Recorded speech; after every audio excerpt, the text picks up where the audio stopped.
Japanese Fairy Tales by Yei Theodora Ozaki. Chapter 14.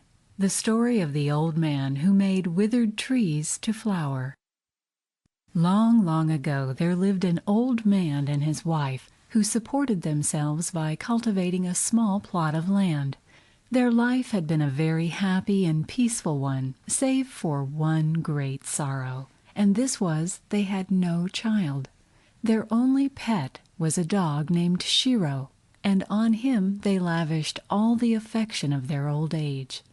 Indeed, they loved him so much that whenever they had anything nice to eat, they denied themselves to give it to Shiro. Now Shiro means white, and he was so called because of his color. He was a real Japanese dog, and very like a small wolf in appearance.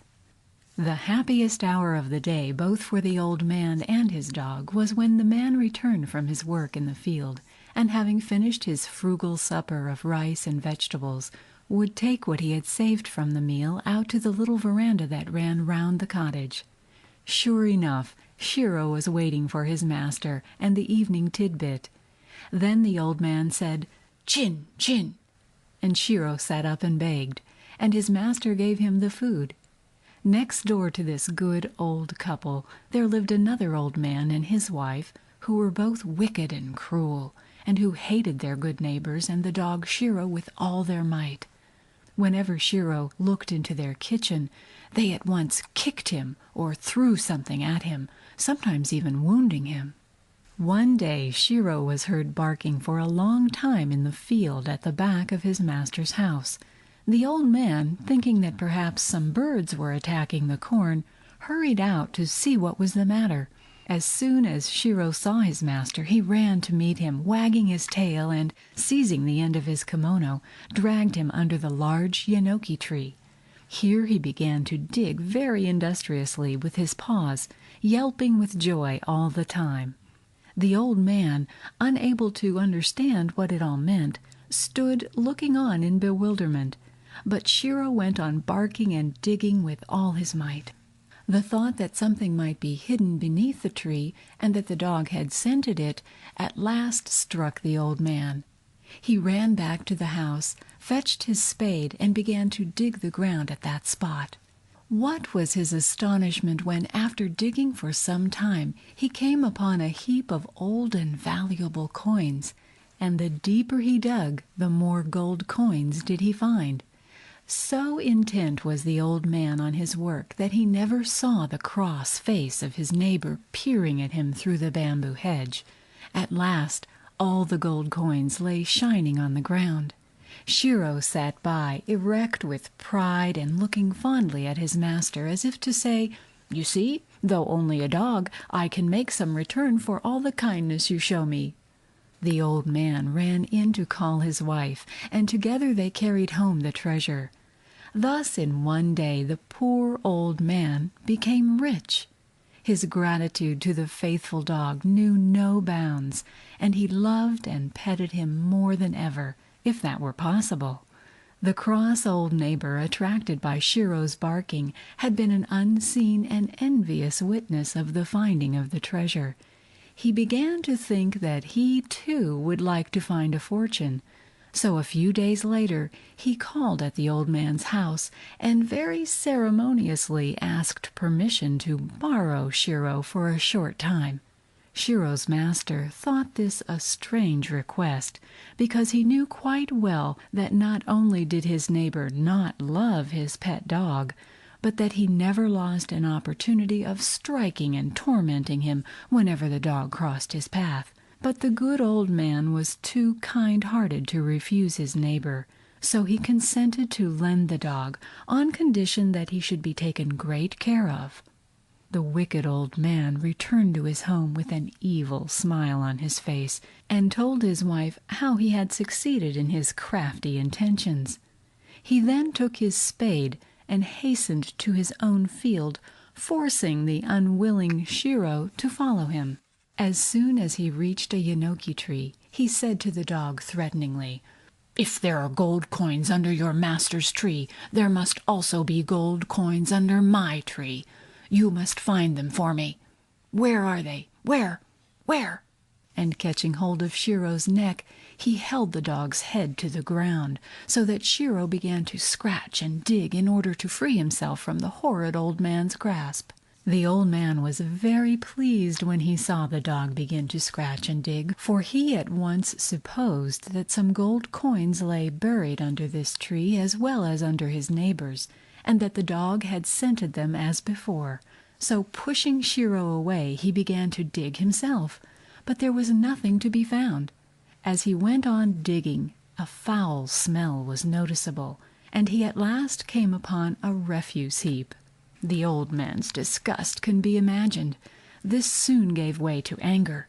He had seen his neighbor's good fortune, and hoping for the same luck himself, had borrowed the dog Shiro. And now, just as he seemed on the point of finding what he sought, only a horrid-smelling refuse heap had rewarded him for a morning's digging. Instead of blaming his own greed for his disappointment, he blamed the poor dog.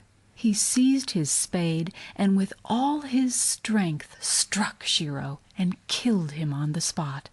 He then threw the dog's body into the hole which he had dug in the hope of finding a treasure of gold coins, and covered it over with the earth.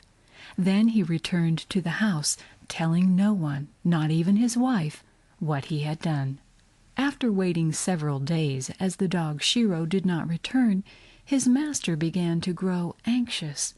Day after day went by, and the good old man waited in vain. Then he went to his neighbor and asked him to give him back his dog. Without any shame or hesitation, the wicked neighbor answered that he had killed Shiro because of his bad behavior. At this dreadful news, Shiro's master wept many sad and bitter tears. Great indeed was his woeful surprise, but he was too good and gentle to reproach his bad neighbor. Learning that Shiro was buried under the yenoki tree in the field, he asked the old man to give him the tree, in remembrance of his poor dog Shiro. Even the cross old neighbor could not refuse such a simple request, so he consented to give the old man the tree under which Shiro lay buried. Shiro's master then cut the tree down and carried it home. Out of the trunk he made a mortar. In this his wife put some rice, and he began to pound it with the intention of making a festival to the memory of his dog Shiro. A strange thing happened. His wife put the rice into the mortar, and no sooner had he begun to pound it to make the cakes than it began to increase in quantity gradually, till it was about 5 times the original amount, and the cakes were turned out of the mortar as if an invisible hand were at work. When the old man and his wife saw this, they understood that it was a reward to them from Shiro for their faithful love to him. They tested the cakes and found them nicer than any other food. So from this time they never troubled about food, for they lived upon the cakes with which the mortar never ceased to supply them. The greedy neighbor, hearing of this new piece of good luck, was filled with envy as before, and called on the old man and asked leave to borrow the wonderful mortar for a short time, pretending that he too sorrowed for the death of Shiro, and wished to make cakes for a festival to the dog's memory. The old man did not in the least wish to lend it to his cruel neighbor, but he was too kind to refuse. So the envious man carried home the mortar, but he never brought it back. Several days passed, and Shiro's master waited in vain for the mortar. So he went to call on the borrower, and asked him to be good enough to return the mortar if he had finished with it. He found him sitting by a big fire made of pieces of wood. On the ground lay what looked very much like pieces of a broken mortar. In answer to the old man's inquiry, the wicked neighbor answered haughtily, "Have you come to ask me for your mortar? I broke it to pieces, and now I am making a fire of the wood, for when I tried to pound cakes in it, only some horrid smelling stuff came out." The good old man said, "I am very sorry for that. It is a great pity that you did not ask me for the cakes if you wanted them. I would have given you as many as ever you wanted. Now, Please give me the ashes of the mortar, as I wish to keep them in remembrance of my dog." The neighbor consented at once, and the old man carried home a basket full of ashes. Not long after this, the old man accidentally scattered some of the ashes made by the burning of the mortar on the trees of his garden. A wonderful thing happened. It was late in autumn, and all the trees had shed their leaves, but no sooner did the ashes touch their branches than the cherry trees, the plum trees, and all other blossoming shrubs burst into bloom, so that the old man's garden was suddenly transformed into a beautiful picture of spring. The old man's delight knew no bounds, and he carefully preserved the remaining ashes. The story of the old man's garden spread far and wide, and people from far and near came to see the wonderful sight. One day, soon after this, the old man heard someone knocking at his door, and going to the porch to see who it was, he was surprised to see a knight standing there. This knight told him that he was a retainer of a great daimyo, earl, that one of the favorite cherry trees in this nobleman's garden had withered, and that though everyone in his service had tried all manners of means to revive it, none took effect. The knight was sore perplexed when he saw what great displeasure the loss of his favorite cherry tree caused the daimyo. At this point, fortunately, they had heard that there was a wonderful old man who could make withered trees to blossom, and that his lord had sent him to ask the old man to come to him. "And," added the knight, "I shall be very much obliged if you will come at once." The good old man was greatly surprised at what he heard, but respectfully followed the knight to the nobleman's palace. The daimyo, who had been impatiently awaiting the old man's coming, as soon as he saw him, asked him at once, "Are you the old man who can make withered trees flower, even out of season?" The old man made an obeisance and replied, "I am that old man." Then the daimyo said, "You must make that dead cherry tree in my garden blossom again by means of your famous ashes. I shall look on." Then they all went into the garden, the daimyo and his retainers, and the ladies in waiting, who carried the daimyo's sword. The old man now tucked up his kimono and made ready to climb the tree, saying, "Excuse me." He took the pot of ashes which he had brought with him and began to climb the tree, everyone watching his movements with great interest. At last he climbed to the spot where the tree divided into two great branches, and taking up his position here, the old man sat down and scattered the ashes right and left all over the branches and twigs. Wonderful indeed was the result. The withered tree at once burst into full bloom. The daimyo was so transported with joy that he looked as if he would go mad. He rose to his feet and spread out his fan, calling the old man down from the tree. He himself gave the old man a wine cup filled with the best sake, and rewarded him with much silver and gold and many other precious things. The daimyo ordered that henceforth the old man should call himself by the name of Hana Sakajiji, or the old man who makes the trees to blossom, and that henceforth all were to recognize him by this name, and he sent him home with great honor. The wicked neighbor, as before, heard of the good old man's fortune, and of all that had so auspiciously befallen him, and he could not suppress all the envy and jealousy that filled his heart. He called to mind how he had failed in his attempt to find the gold coins, and then in making the magic cakes.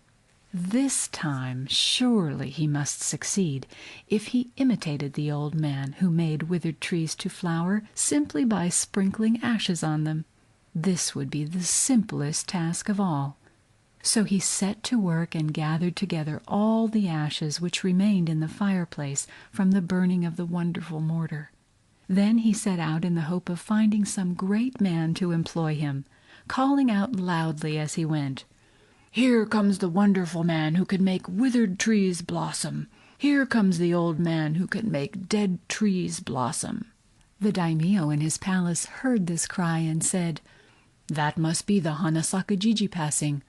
I have nothing to do today. Let him try his art again. It will amuse me to look on." So the retainers went out and brought in the impostor before their lord. The satisfaction of the false old man can now be imagined. But the daimyo, looking at him, thought it strange that he was not at all like the old man he had seen before. So he asked him, "Are you the man whom I named Hanasakajiji?" And the envious neighbor answered with a lie, "Yes, my lord." "That is strange," said the daimyo.